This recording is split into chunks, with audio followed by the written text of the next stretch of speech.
एक होती मांजर आणि एक होता उंदीर. त्या तिघांची फार मैत्री होती. एकदा त्यांनी खीर करायचे ठरवले. ठरल्या ठरल्याप्रमाणे मांजराने दूध आणले, माकडाने पातेले आणले आणि उंदराने साखर आणली. नंतर सगळ्यांनी लाकडे जमा केली.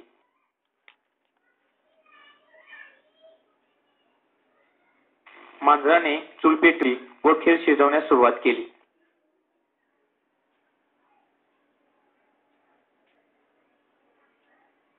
तोपर्यंत माकड आणि उंदीर खेळायला गेले.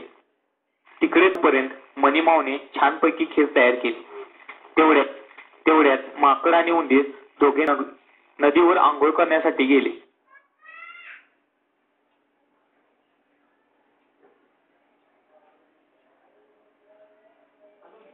जाताना ते म्हणाले, मनीमाऊशी तू या खिरीची राखण कर.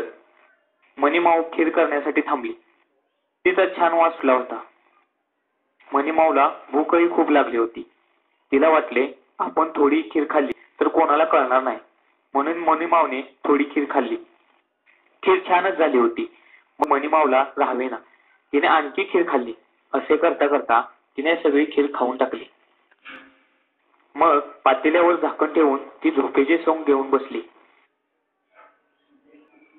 काही वेळाने माकड आणि उंदीर आंघोळ करून आले. पाहतात तर काय, पातेले रिकामे.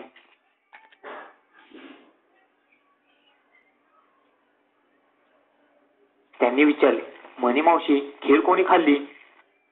मनीमाऊ म्हणाली, मी नाही बाई खीर खाल्ली, मी तर झोपले होते. पण माकडाला संशय आला.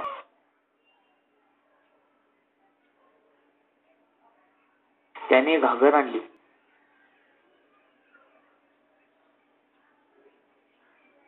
ही घागर आपण नदीत उपरी ठेवू. आळीपाळीने आपण त्या घागरीवर बसायचे आणि म्हणायचे, मी खीर खाल्ली तर बुडबुड गावे. ज्याच्या वेळेस घागर बुडेल त्याने खीर खाल्ली असे ठरले. अगोदर माकड घागरीवर बसले. ते म्हणाले, मी खीर खाल्ली तर बुडबुड घागरी, पण घागर बुडाली नाही. नंतर उंदीर घागरीवर बसला. तो म्हणाला, मी खीर खाल्ली तर बुडबुड घागरी, पण घागर बुडाली नाही.